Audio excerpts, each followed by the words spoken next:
Welcome back mga kabarangay. Dito po sa ating PSTV Plus, sa ating Barangay New Zealand na napapanood po sa ating PSTV Plus YouTube channel. Ako po inyong kaibigan sa Impapawid ang inyong Direk Rene, welcoming you to another wonderful edition of our podcast. Ito po ay continuing series of focusing, featuring, and highlighting yung mga young achievers natin, no? Lalong-lalo na yung mga gumagraduate na valedictorian sa high school o dito po ang tawag natin ay college. At last year ay inumpisahan po natin ito, early this year na umpisahan po natin itong serye na to at na-interview natin si Naomi. Dax po siya ng Flaxmere College at ngayon ay nag-aaral po sa Victoria University of Wellington. At ngayon ay meron na naman tayong makakapanayam na mula po sa napakagandang syudad sa South Island, sa Aotearoa, New Zealand, ang Invercargill. Let us bring into the stream si Micah Escala. Hi Micah, kumusta? Good evening. Good evening. Mabuti naman po. Mabuti. Okay. Tama ako, no? Dax, valedictorian ng Verdon College dyan sa Invercargill. So how does it feel to be the Dax, the top, yung pinaka-top in academics? I was really ecstatic at first kasi unlike how they do it in the Philippines na alam niyo po yung may pre-announcements, yung sinasabi muna kung sino ba, tapos may rehearsals pa, and then may speeches, so one could acclimate sa situation or could process it. For me, it happened so fast kasi walang ganon, walang diretsahan lang na announcement na tatawagan on stage. And I think Straightforward. if yes, and I think with how my father would have recalled it, sabi niya, hindi daw agad nag-sink in even to him kasi nagvi-video siya until someone behind him who is a Kiwi tapped his back and said, "Congratulations." Kaya kahit ako din medyo natagalan akong tumayo sa upuan ko bago ako umakyat sa stage. So, I was really at first really, really shocked, and then yun na medyo nung nasa baba na ako and I was receiving people's congratulations, dun na medyo nagsi-sink in. But it didn't go really quickly. Kasi nangyari yan during sa tinatawag natin dito sa New Zealand, yung prize giving, di ba? Yung year 13, yung seniors Yes po. prize giving. So, nandun kayo lahat. Mga ilan ang graduating class nyo? Mga ilan kayo? How many sa tingin mo? Sa class namin, yung I believe batch nyo?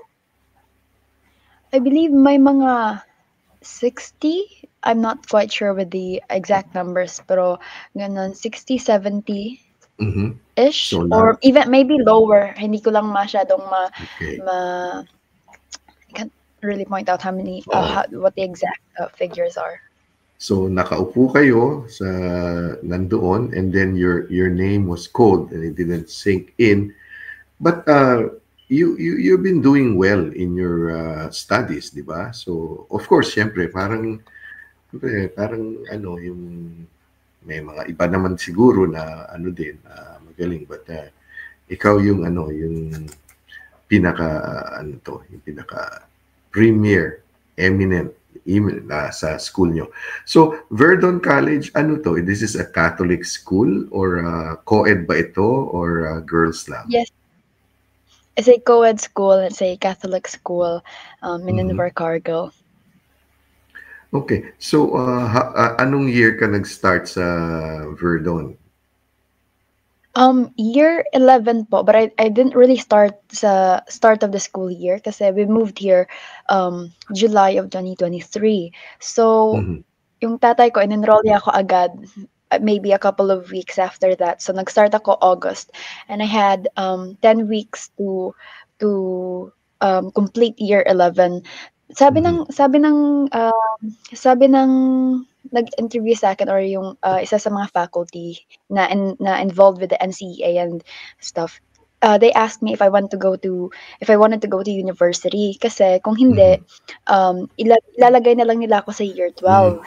Okay. But since I said I wanted to go to university and they reckon university entrance credits ay makukuha majority sa year 12. So instead of putting me into a year 12 class, they put me Ayan, medyo nag-freeze na-freeze si Micah. Mukhang malamig dyan sa Invercargill kasi pati yung connection natin nag-freeze. But yan, kinukwento lang ni Micah sa atin yung kanyang journey, no? Year 11 siya pumasok sa Verdon College kasi 2023 lang siya dumating dito, no, sa New Zealand. So antayin lang natin. Ayan, medyo na frozen ka, ulitin mo. yes. Yun, okay. Nung year 11 ako, I enrolled in August, so I only had 10 weeks to pass the year essentially, and they put me back to year 11 nga instead of year 12 kasi sabi ko mag-university ako, and so the credits is importante na makuha when one is in year 12. So ngayon, kinausap nila ako, sabi nila sa akin, you don't have to pass year 11 this year hanggat sa makakaya mo lang na makuha mong credits kasi yung passing is 80. Yung passing is 80 credits. The thing is parang sabi nila parang mahirap mong kunin yung 80 credits within 10 weeks kasi kasi yun na nga, marami pa akong kabatch na year 11 din na they've been there for the entire school year. Pero halos hindi pa sila kumakalahati. Pero medyo makulit talaga ako sa everyday I go to the office and ask if I could do extra courses or kung merong if there's anything that I could do kasi sabi nila the other option is I just finish maybe 10 if I could get 10 or 20 credits, okay na. And then the next year ko na lang kukunin yung the rest of the 60. Yun yung sabi ko, parang ang hirap nun if I wanted to get UE, if I wanted to accomplish or do well in year 12. So, yun, kinulit-kulit ko talaga yung mga nasa office. And nung February last year, nung babalik ako sa school, tinanong ako ulit nung kumausap sa akin. Sabi niya, kumusta? Paano mo, may kinausap ka na ba na teacher about your credits? Ganon, how are you adjusting? And I told them, I passed it last year. So medyo tumingin siya sa akin, sabi niya, 80 credits yung kailangan. Tapos sabi ko, opo. Tapos chinek niya ulit, pina-review niya, tapos nakita niya 88 credits. So, pumasa ako sa year 11. Sumobra ng konti. Tapos, nung year 12 na, doon ako nag-start na I'm really making a framework of what I want to do in university. So, I took mostly literature-based subjects like history, geography, kasi I was really planning to go to law school in Otago University. So, yun. Pagka year 13, I just proceed with what I already took nung year 12 kasi most or maybe some students they're not yet really sure with what they really want to do. So many of them still change subjects pagdating sa year 13. But thankfully, I was already certain of what I was gonna do or what I was hoping to do in university. So I just continued on with the subjects that I already took in year 12. So hindi na ako medyo nahirapan nung year 13. May taga saan kayo sa Pilipinas? Do you have a province or a city sa atin? Yes. Sabi ko nga, growing up, I think we're kind of like NPAs, no permanent address. No permanent address, okay. Kasi I was born in Tagum City, and my father is also from Tagum. Davao del Norte. Yes. So, yes po. but I grew up in Ormoc City sa mom Mhm. side ko naman kasi my mother is from Ormoc. And Mhm. then she studied in Visca, in Visayas State University, Hmm. and we lived in Baybay City in Hmm. Leyte. And then since we were starting as a family pa, nag-move kami sa Bohol. My mom got her job as I think a research assistant at PCC, Philippine Carabao Mhm. Center. And then so in Meron pala nun, 2013 ah, we were in Philippine Bohol. ano, teka Maika, meron pala nun Philippine Carabao Center, oo. Yes po. Ano yata yan, eh, Philip- parang, on a side lang parang naalala ko si Erap Estrada yung parang he pursued that, 'no, as a law to come up with that, Mm, Carabao Center. But anyway, so your mom is a yes. scientist. Ano siya, yung ano siya na sa Yes, mga research yes. siya ng mga animal science, mga Yes gano'n? po. Oh, Yes po. okay. So Mhm. after that, after 2013, nag-move naman kami. 2014, we moved to Capiz because my mom um, found a job as a university lecturer. Hmm. So nag-move kami to Capiz, and from there, doon na kami talaga nagstay until 2018 when she pursued her PhD. So Mhm. nag-move ulit kami, pumunta kaming Nueva Ecija sa Central Luzon State Sa University, and that's where CLSU, I okay. Mhm. yes po, sa CLSU. So doon, I think doon ako nag-high school sa University Science High School in CLSU. And then my mom did her PhD, and then after in 2020, during the pandemic, we went back to Capiz, and I did most of my studies online class. Pero yun, I think the 2 years that I was in CLSE was really memorable. I think Mhm. it really built character being in Wow. the science high school. So yun po. Yeah, and then, mom and dad came to New Zealand. Nauna sila or sabay-sabay na kayo pumunta dito? My mom is actually still in the Philippines. My Ah, father has been working here since 2017. hmm, So my mom is already a permanent resident like us, pero hindi pa mm, siya makapunta dito. Well, she can, but she's caught up with a few things in the Philippines pa with her job and her mhm. position in the campus as well. I think Okay. medyo alanganin pang iwan ngayon yung Mhm. yung trabaho. Okay, Yes. oo. Pero ano, what's this? She must be very proud of your ano achievement. Actually, yung mom mo yata una ako nag-reach out eh. Tapos sabi niya, hindi ko alam Mm. na nasa Pilipinas pala siya. So sabi niya, just get in touch with Micah. I think your mom and your dad yata ang sumagot na ano, sabi nila, Yes kontakin po. kita, parang gano'n, no? Kasi syempre, you are of age Yes and po. everything. So, are you the eldest or the youngest or only child? I'm the eldest po. Ilan kayo? Ilan kayo sa family? I have two younger sisters, thus I'm the eldest. Mhm. Mhm. So, talagang gusto mong mag-pursue ng law and you're going to Otago. Ayaw mong lumayo, gusto mo yung malapit-lapit lang sa ano to, sa how far is Invercargill and Dunedin? Gaano kalayo yun?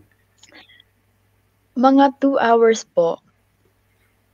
2 hours. Oh, Yes, hindi naman pala 2 malayo, hours no? lang. Ay, malapit lang. Oh, Yes po. pero And then, I mag-aano think ka? Yes, go on, go on. Sige, go on. sorry. We are no, I think I asked my our school's careers advisor about it before kasi hindi din ako familiar kung ano ba talagang mga university ang nag-o-offer ng Mm. ganitong program or what Mhm. university is best for this and that. So I asked our careers advisor, and sabi niya it would be best for me to go to Otago University since it's a premier university and it Mm. offers really really good scholarship. Mhm. So, sabi ko, okay, I'll do Otago kasi I think it's only efficient for me as well kasi malapit lang sa family. Mhm. Um, and I can go home anytime. And I know a few Filipinos there, so the community is already established. Mhm. So yun, I think that's what really made me decide to go to Otago. Oh yeah, Otago is a very good institution with all those faculties. In fact, our first Green Party member of Parliament, Francisco Hernandez, is a graduate of Otago University. He became the Mm. student council president of Otago University, and so he is based in Dunedin. So malamang mamimit mo si Kiko. Now, law, yung ano yan, do you have like in your family, meron ka bang lawyer family in your family, grandfather, cousin, uncle, na talagang yun ang parang gusto mong gawin? Not that I know of. Most of my ang nanay ko kasi is very into science. Science, She oo. teaches animal sciences in Mhm. university. Actually, growing up, I really thought I wanted to pursue something on that strand, on that same strand as well. Kasi most of the books that I've read when I was younger are really about science Mm. and or environmental science and those things. Pero Mm. nung nasa university, science high school na ako sa CLSU, parang I realized na um, yung forte ko is into writing and Mm. speeches kasi for several years I was a student journalist sa Mm. CLSU, and Mhm. so sabi ko parang dun talaga yung passion ko into Mhm. debating and Mhm. speeches and writing. So Mm. so I think I would go on that path. Well, that's a good, a good path, and also wherever or whatever makes you happy, and then yun yung gusto mo, uh, pwede. And I think the profession in New Zealand needs more, yung legal luminaries, no? Hindi ko lang kasi dito sa New Zealand, ano ba dito? Ganun din ba? Criminal law, corporate law, family law, ganun ba yung, Yes may po. mga ganun din ba?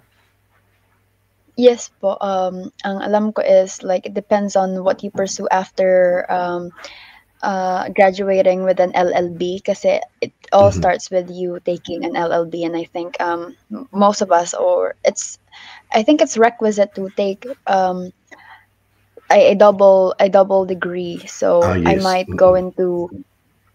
I might take commerce and take on the path as a corporate lawyer. Mhm. That's good. Oo. Kailan ba mag-uumpisa yung ano? March pa, no? March pa ba?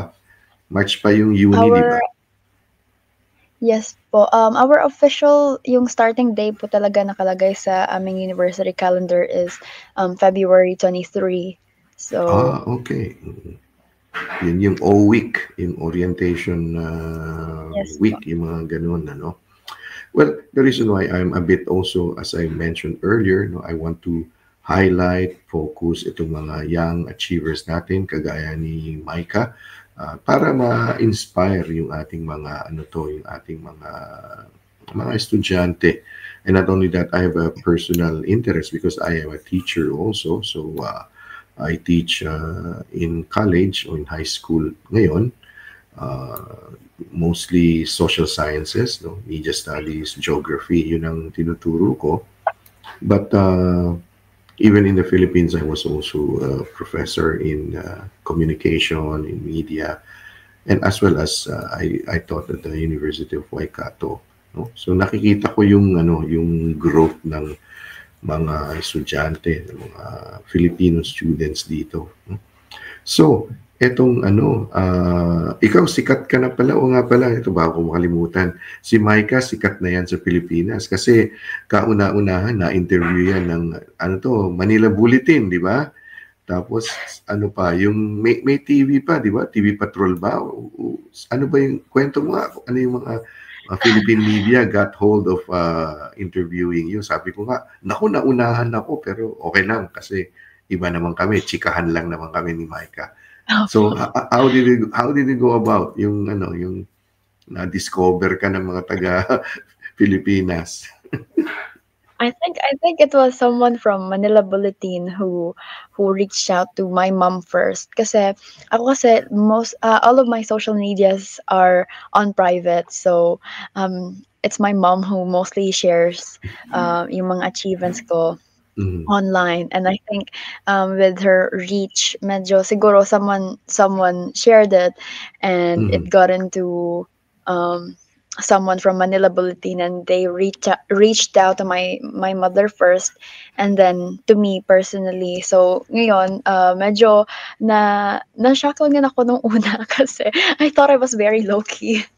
So uh, So nung nag-reach out na sila sa'kin yun, they ask, not just about the Ducks award, but also what other achievements I had kasi I had the Duke of Edinburgh Mhm. awards, and I was a prefect, and I think they were interested with that as well. So when they interviewed me, dun ko na din na-share, and then I realized na people pala are somehow interested.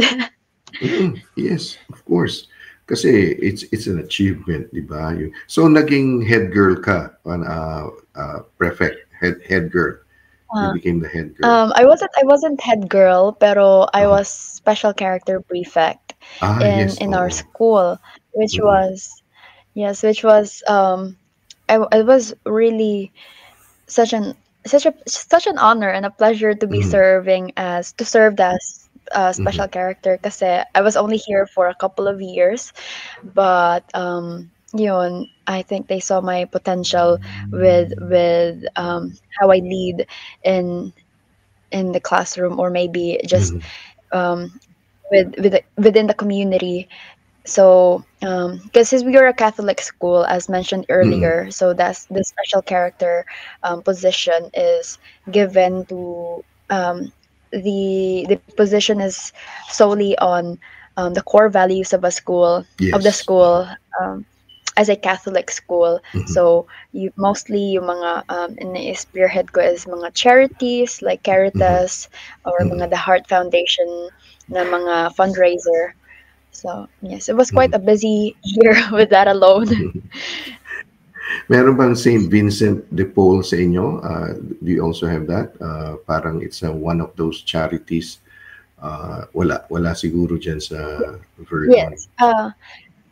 Wala kami sa Verdun, but para kaming we have an association of Catholic schools in New Zealand. So at the Mm. start of the school year, I was in Christchurch with other fellow head students from all over Mm. New Zealand, from Auckland, Sacred Heart College.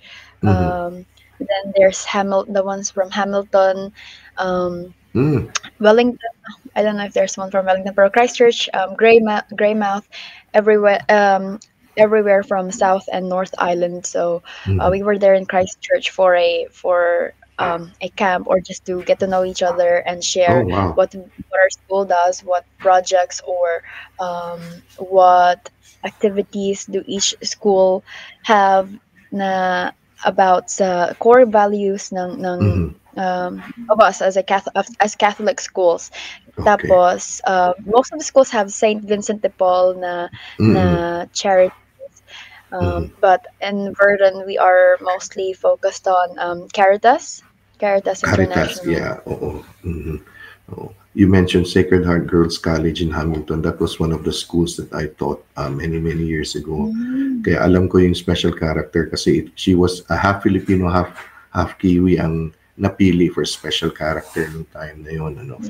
So, Verdun College, it's maybe 500, 600 students in the college, About 750 po, something right now, 750. as far as I know.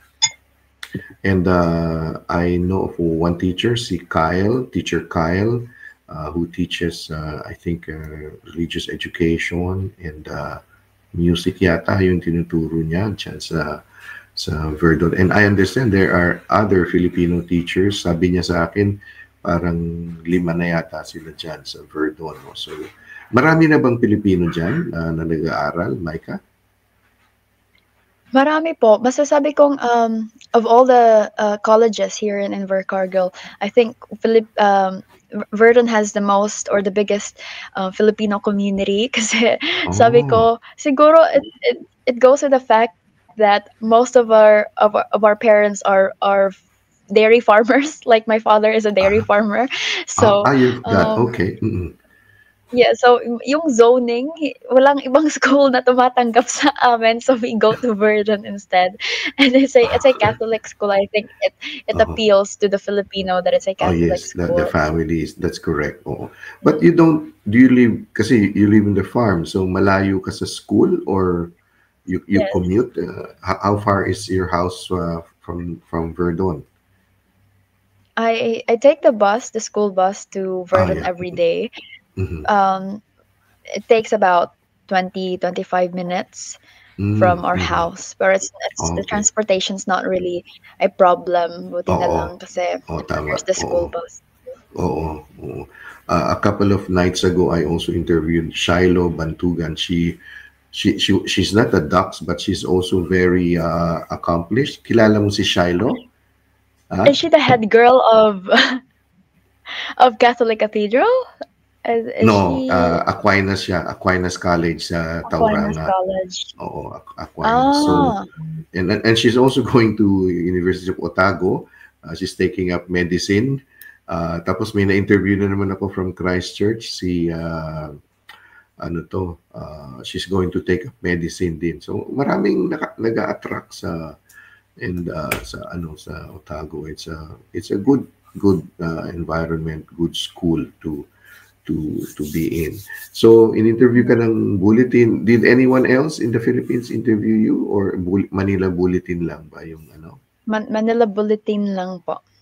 Oh, okay. Yeah. Okay. So tayo naman ano podcast naman to. So mas maganda-ganda iba naman ito. So Yes po. excited ka na of course syempre ngayon take a break.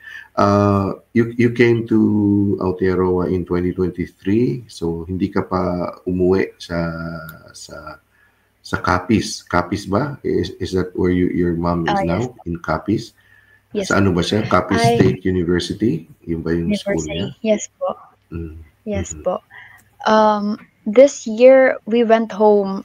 I went home in June. Pero Mhm. there's a kwento that No, that anong happened kwento why I doon? was supposed to go with my family in May. Nakaplano na kaming umuwi sa Pilipinas kasi off season ng dairy farming. So Yes, oo, most of oo. the farmers most of the farmers would go home Mm, mga June, July, and then mm, they'll come back in August. Tapos in last year I did Lions international speech competition, mm, and I really wanted to do it again this year. I was really keen on doing it. Kaso lang, it is usually between June, the first or second week of June. So sabi mm, ko, parang mamimiss ko siya if I go home in the Philippines. So mm, I told my father na sabi ko, sabi mm, ko sa kanya, marami akong gagawin sa school, so baka hindi ako makauwi. Tapos mm, ngayon, na-book na yung ticket kasi it's May eh. It's May mm, 29 na po yung flight namin. Pero sabi ko sa kanya, baka hindi ako makasama sa inyo. mm, My solution is, nakaplano na yung solution ko sa kanya kasi alam kong alanganin, parang hindi ako papayagan. mm, So sabi ko, I will rebook my flight and I'll pay for it kasi mhm, alam ko na yung baka sasabihin ng tatay ko kasi medyo mhm. magastos. It's last minute na rebooking. Yes, oo. Tap Tapos sabi ko, I'll rebook my flight and I may not be able to go with you to the Philippines in May 29 with my younger sister and my father. Mhm, Tapos pumayag naman siya. Um, After that, the next day after I rebooked my flight and all of that, I spent quite a few $100 mhm, mhm, from my own savings. Tapos sabi sabi sa akin ng teacher ko, ng careers advisor namin nung tinanong ko siya, sabi ko, "Miss, I wanted to register for Lions speech competition. It's a national competition in New Zealand. Pero nagsa-start siya sa regionals. So kung sino man nanalo sa regionals, they go to nationals. Tapos sabi ng teacher sa akin, it's not on this year. One day after I rebooked everything. Tapos So sabi ko, every other year pala yan siguro, no? Every other year. opo. Yun naman pala, parang when I heard that, parang medyo na-dishearten ako. Pero sabi ko na lang, God has reasons for everything. Like everything works together for good. So ngayon, wala na, nabook ko na. So maiiwan ako for 6 weeks sa bahay kasi yung flight ko is na-rebook siya ng end of June. Ngayon, June came, mag-isa na ako sa bahay for 3 weeks. Yung teacher ko, she was looking for me everywhere around the school. Tapos sabi niya sa akin, Micah, the competition is still on. Someone, parang nagkamali lang sila ng email na teacher. So usually every year, it's always the careers advisor na who receives the invitation. Pero somehow this year, parang yung email is it was an oversight na hindi nila napansin or na forward kaagad na disseminate ang information. Pero my teacher found me and asked if I wanted to go, if I wanted to do the competition still. Pero sabi ko, parang medyo magiging underprepared ako nito, pero sige na kasi ito yung pinaka-reason kung bakit bakit ako nagpaiwan eh. Baka yes, and everything works together for the good talaga, and God always has reasons for everything. So siguro kahit underprepared ako, hindi niya naman siguro ako pababayaan. So it was a Monday and the competition was on a Sunday, the same Sunday. So pag-uwi ko ng bahay, dire-diretso akong gumawa ng speech, and then at home, nag-practice na ako. I sent it to my teacher. The next day, nag-practice na kami, and it was consecutive, siguro mga 3 days na practice until Sunday came, and it was the regionals, and I did my speech. It was one prepared speech and then one impromptu. Tapos, I placed 4th among the contestants. There were 18 contestants from our region. Wow, congratulations. So, thank you. So it doesn't stop there. Hindi ako nakuha kasi from 3rd place lang yung kukunin to be sent to the nationals. Okay. But what happened was, nung paalis na kami, sabi nung 2nd placer na head boy dito sa isa sa mga colleges in Southland, sabi niya, hindi ako makakapunta sa competition in August because he will attend I think it was a camp at Yale University in the United States. So parang hindi naman yan ipagpapalit to this competition. So ngayon, nahila yung position ko from 4th. Ako yung pinadala sa nationals. At nationals, I wasn't really expecting anything. I was just happy because it would be my first trip to the North Island. So it was at New Plymouth, in Taranaki. Pero after the regionals, nakauwi pa ako ng Philippines. I traveled all by myself. Medyo kinabahan ako doon. At nakabalik naman ako. After 2 weeks, I was just there for the school holidays. Pagkabalik ko po ng Aotearoa, yun na, in August, I competed in the nationals sa Taranaki. And surprisingly, from 4th, I got 1st in the nationals. So, wow, congratulations. So, thank you. Nung tinawag ako, hindi ako agad tumayo. Nakaganon lang. Gano'n na naman. Nakatalangan naman ako. Tapos sabi sa akin ng photographer, kasi hindi ako makasmile kasi sa sobrang shock ko. Nakahawak ako sa aking certificate, pero parang ang awkward ng itsura ko. So binaba nila muna yung camera and they said, let's wait mga 30 seconds para daw ma-process ko bago nila i-take yung picture kasi daw baka daw magalit ako 'pag nasa newspaper na tapos na yung itsura Parang ko. takot o galit, So, parang akong um, malungkot. so I was really it was um I didn't see that coming at all Mhm. from winning the nationals, from being fourth place in the regionals. But I think sabi ng teacher ko ng aming careers advisor sa school na si Mrs. Moore, I think it's the impromptu speech that really pulled um, Oo. the scorings kasi if I might share this in my impromptu speech, Mhm. I talked about my mom essentially is a as a university lecturer. She does extension services. Mhm. So, nung bata ako, dinadala talaga kami ng nanay ko sa kabukiran, sa liblib na Hmm. mga lugar Mhm. to Hmm. as she gives out lectures and mga nag-AI sa mga Carabao. So Mhm.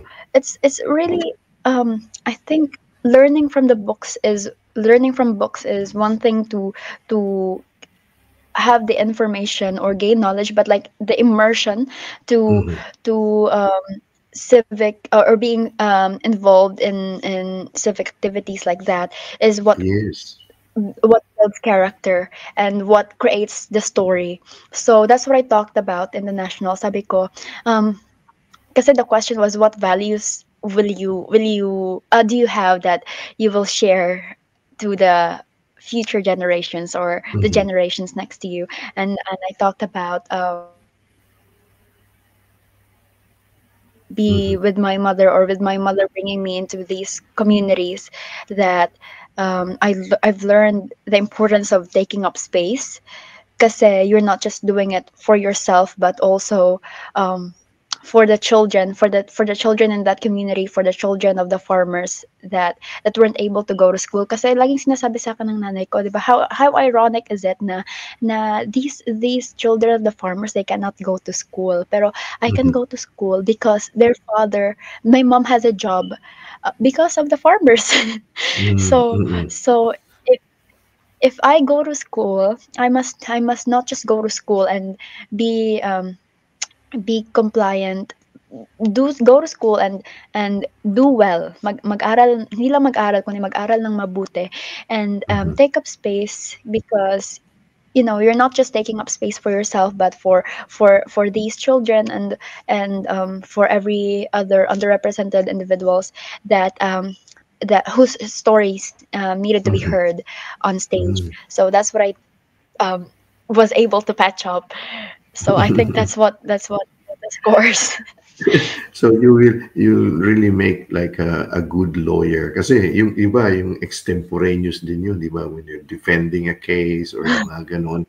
But I think yung when you were young, the immersion that you had, the experience that you had has built up and through the years, no, nag-aral ka, nagbabasa ka, nagsusulat ka. And so 2025 is a very exciting year for you, no? Nanalo ka sa nationals, nakauwi ka sandali sa Pilipinas, and then you're the Ducks. And earlier you said that your dad is a dairy farmer. So have you tried helping out with, ang alam ko yung mga kids kasi parang tumutulong yan eh kahit papaano, no, ano, have you Yeah. done that also? Parang I don't think my father trusts me with yung mga baka gano'n. So he somehow doesn't sabi ko nga sabi niya, "Baka milking puwede ka pa," pero hindi niya ata ako, um, 'yun kasi kailangan gumising ng maaga and I think my Yes. Oh. father really understands din kasi medyo baliktad ako, eh. Natutulog ako ng maaga and then gigising din ako ng maaga to Mm. study. Mhm. So, I do it na baliktad. So, kung kailan siya Okay. papasok, gising na din ako para mag-aral. Oh yeah, because our dairy farmers in New Zealand, ano, 3:00 ng madaling araw, ano na yan sila, pupunta na sa bukid, sa farm, no? So, Micah, I'm so happy that we finally had this podcast. No? Napaka-enriching ang iyong kwento. And I hope our listeners and our viewers, lalong-lalo na yung mga nag-aaral o di kaya yung nagko-contemplate na, kasi di ba, Micah, dito sa New Zealand, pag 16 ka na, pwede ka na, pwede ka na hindi mag-aral, di ba? Yung magiging magtrabaho ka na or ganun. But what I tell my Yes. students, whether Filipino, Kiwi, Maori, or Pacifica, is kung kaya naman, i-pursue nyo na lang, no? I-pursue I-pursue. nyo Yes. to get the UE, yung university entrance, yung credits, no? Because, siyempre, iba pa rin talaga yung when it comes to yung future, no? So, Micah, what would be your message, no, dito sa mga estudyante natin na siyempre ngayon December 1 ano na most of the schools magla-last few weeks na o days na lang at bakasyon na naman, rather Yes. 5-6 weeks. So what would be your advice to siguro ano na lang yung mga gumraduate na or gagraduate ng high school, ng college? Yes, sabi as what I've said sa ano sa Manila Bulletin na interview, it's always do not just study for the sake of studying. Study well, study diligently, and value every opportunity you are given. It's emphasis on the value every opportunity you are given. Kasi yun na nga, it's the world is unfair.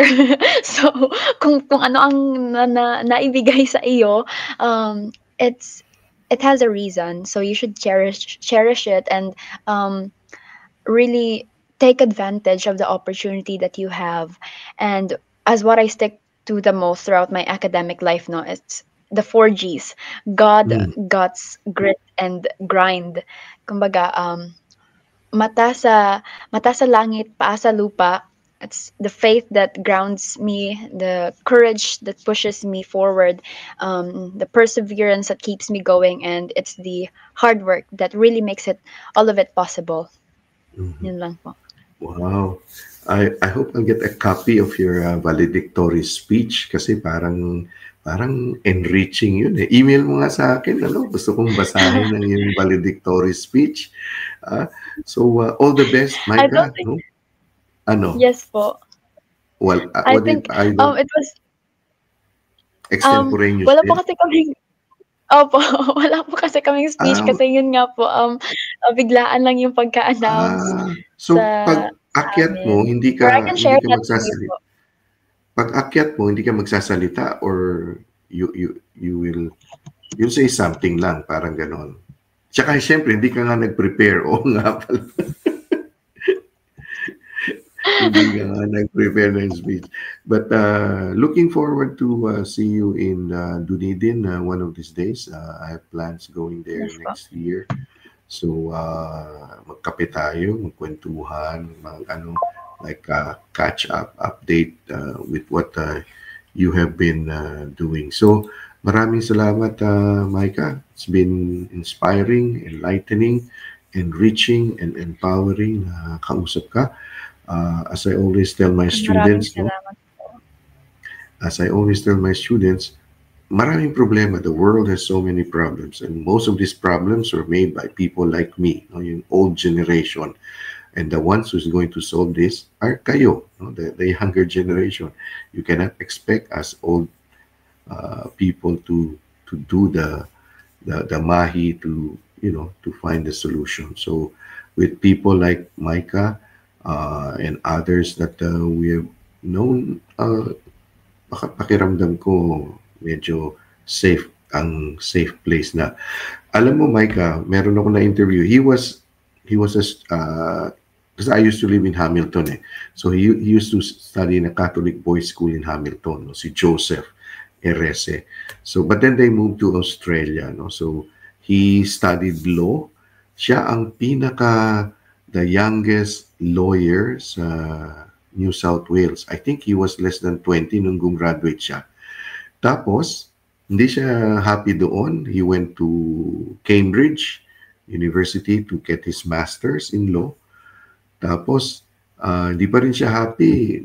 Basta marami siyang he's also licensed to practice law in New York, no? So napaka-brilliant, pero alam mo ang nakikita ko sa inyo, yung humility, di ba? Siya, Joseph, was very humble. Yung parang hindi pumapasok sa ulo ba, di ba, yung ano to, yung you know what I mean. So thank you so much, Micah. All the best sa'yo. And looking forward to hear more of your achievements, whether in academia, whether in your charitable work, and other things. Pag napadpad ka naman dito sa Auckland, mag-message ka lang at nang magkape tayo ng ano. Yes So, po. thank you. Maraming salamat po. Thank you so much for having me, and for giving me the chance to share this. Yes. Yun lamang po. Maraming salamat at magandang gabi po, magandang umaga, or magandang hapon sa mga nanonood wherever you are. Yes. So, thank you so much. And in behalf of Micah Escala, nagpapasalamat po ako dahil pinayagan nyo kami ni Micah pumasok sa inyong mga tahanan, sa inyong mga puso sa mga panahon nito para sa isang edisyon na naman ng Barangay New Zealand na napapanood po dito sa ating PSTV Plus YouTube channel. Maraming salamat. Thank you, take care, and God bless. Goodbye for now.